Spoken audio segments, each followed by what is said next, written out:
ஒரு 2வது நாட்களாக 2வது முகாமாக இன்றைக்கி நாங்கள் வந்திருக்கோம். நாங்கள் ஏற்கனவே ஒரு முகாம் நிறைவேறினது. இப்போ இன்றைக்கி மாநகராட்சி பகுதியில் நம்ம இதை ஆரம்பிச்சிருக்கோம். ஏற்கனவே துவாக்குடி பகுதியிலையும் இதற்கான பணிகளை நாங்கள் பார்த்துருக்கோம். அடுத்தது சூரியூர் பகுதிக்கு நாங்கள் போக இருக்கோம். ஸோ இப்படி ஒவ்வொரு இடத்துலையும் ஒவ்வொரு விதத்தில் மக்கள் பயனுள்ள விதத்தை இப்போ கூட ஒரு அம்மையார் ஒருத்தவங்க சொன்னாங்க, சார் ஒரே இடத்துல ஒரு 3 வேலையை நான் முடிச்சுக்கிட்டேன் நான் அப்படிங்கிற அளவு இருக்குது. பொதுவாக நம்மளுடைய அரசு அதிகாரிகளுடைய அந்த ஒத்துழைப்பு அந்த அளவுக்கு நல்ல விதத்தில் இருக்குது. சார் வரக்கூடியவங்களுக்கு தமிழ்நாட்டு முதலமைச்சர் அந்த எண்ணத்தை நம்ம ஈடு செய்கின்ற அளவுக்கு அவர்களும் தொடர்ந்து நம்முடைய மாவட்டத்தினுடைய ஆட்சித்தலைவருடைய அந்த வழிகாட்டத்தின்படி நீங்கள் செய்துட்டு அவ்வளோபடியே பெருமையாக கிட்டத்தட்ட ஒரு 13 வகையான டிபார்ட்மெண்ட்ஸை சார்ந்திருக்கிறவங்க எல்லாம் நீங்கள் ஒரே இடத்துல உட்காந்துருக்காங்க.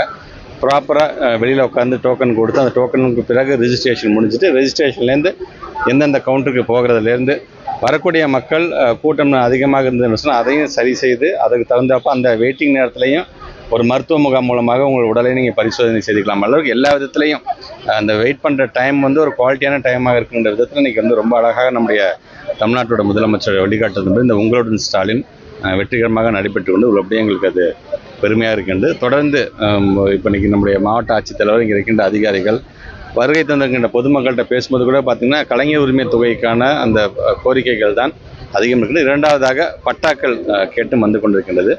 நீர்நில புறம்போக்கில் இருந்துச்சுன்னா இன்றைக்கி பண்ண முடியும். உங்களுக்கே தெரியும், மாண்புமிகு பொருந்திய நீதிமன்றத்துடைய உத்தரவுலாம் வருகிறது. அது இல்லாத பட்சத்தில் எதெல்லாம் செய்து தர முடியுமோ அதை உடனடியாக செய்து தருகின்ற பணியிலும் அது மாதிரி ஒரு பெயர் மாற்றம் இருந்தது என்று சொன்னால் அது சார்ந்தும் உடனடியாக இங்கேயே அதை செஞ்சு அதுக்கான சர்டிஃபிகேட்டை கொடுக்கறது உள்ளபடியே மக்களை தேடி மருத்துவம், இல்லம் தேடி கல்வி அப்படிங்கிற மாதிரி இன்றைக்கு மக்களை தேடி ஒட்டுமொத்தமாக என்னுடைய மாவட்ட நிர்வாகமே வந்திருக்கின்றது. நிர்வாகத்தை சார்ந்திருக்கின்ற ஒவ்வொரு அரசு அலுவலருக்கும் திருவெம்பு தொகுதியினுடைய சட்டமன்ற உறுப்பினர் முறையில் என்னுடைய நன்றியை நான் தெரிவிச்சுக்கிறேன். நல்லா இருக்காங்க. இன்னும் 2 நாள் நேற்று மாண்புமிகு துணை முதலமைச்சர் போய் பார்த்துட்டு வந்தாங்க. அவங்க கூட தான் நேற்று ஒரு நிகழ்ச்சியை கலந்தோம். அப்போ நானும் மேடையிலே கேட்டேன், நான் 2 நாளில் பூர்ணமாக வீடு திரும்புவார் என்று அவர் சொல்லியிருக்காங்க. நீதிமன்றம் சொல்லி பின்னடைவில் எங்களை பொறுத்த வரைக்கும் இப்போ நாங்கள் ஒவ்வொரு வீடுகளுக்காக போகும்போது வரக்கூடிய அந்த எழுச்சியான வரவேற்பு, அந்த முகமலர்ச்சி, அரசாங்கம் சார்ந்திருக்கின்ற முதலமைச்சருக்கான அந்த பாராட்டுக்கெல்லாம் பார்க்கும் பொழுது இதை பொறுத்து கொள்ளாமல் சில பேர் நீதிமன்றத்துக்கு போயிருக்காங்க. நீதிமன்றத்துக்கு போகும்போதே உங்களுக்கு தெரிஞ்சிருக்கும், கண்டிப்பாக ஓரணியில் தமிழ்நாடு அப்படிங்கிறது ஒரு வெற்றிகரமான திட்டமாக மக்களிடம் நல்ல வரவேற்பை பெற்றிருக்குது என்று தான் அர்த்தம். அதனால் தான் ஏதோ ஒரு விதத்தை அதை நிறுத்த வேண்டும் என்று பார்க்க. பட் எது எப்படியாக இருந்தாலும் மாண்புமிகு பொருந்திய நீதிமன்றம் எங்களுக்கு என்ன வழிகாட்டுகிறதோ அந்த நீதிமன்றத்தினுடைய உத்தரவை மதிக்கக்கூடியவர்கள் கண்டிப்பாக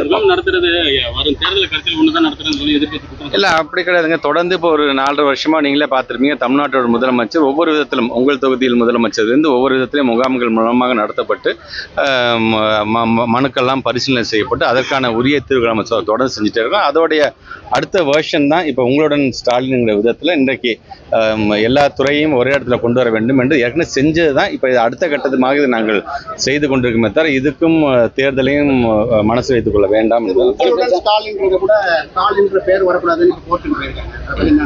அதான் சொல்லுங்க, ஒவ்வொரு திட்டமும் சார்ந்து நாங்கள் மக்கள் சார்ந்து நல்ல திட்டங்கள் சார்ந்து நாங்கள் யோசிச்சுட்டு இருக்கோம்.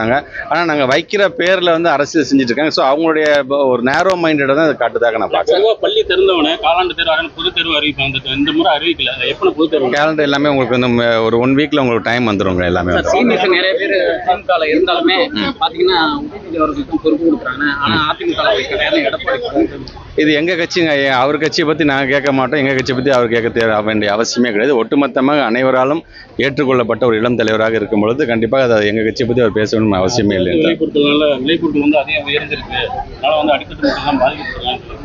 இல்லை, இப்போ அவர் ரொம்ப தேர்தல் பிரச்சாரத்தை ரொம்ப சீக்கிரமே அவர் ஆரம்பிச்சிட்டார். அதனால் ஏதாச்சும் பேசி ஆகணும், வந்துச்சு கூட்டம் வந்துருச்சு, கூட்டத்துக்கு தந்தப்போ ஏதாச்சும் நான் பேசியாக வேண்டுமே என்று பேசிக்கிறாரை தவிர அப்படியே ஒரு அரசியல் அப்படியே தேர்தல் காலத்தை இப்பயே கொண்டு வந்துட்டோம், அந்த தேர்தல் ஃபீவர் இப்பயே கொண்டு வந்துடுற மாதிரி பண்ணணும் முயற்சி செய்கிறார். ஆனால் எந்த இடத்துல அது எடுபடலைங்கிறது தான் உங்களுக்கே தெரியும். ஒவ்வொரு கூட்டணியாக இன்றைக்கி அவர் கூப்பிட்டு பார்க்குறாரு. ஒவ்வொரு கூட்டணி அடுத்த நிமிஷம் அதை மறுக்கிறாங்க முதற்கொண்டு நீங்கள் பார்த்துட்டு தான் இருக்கிறீங்க.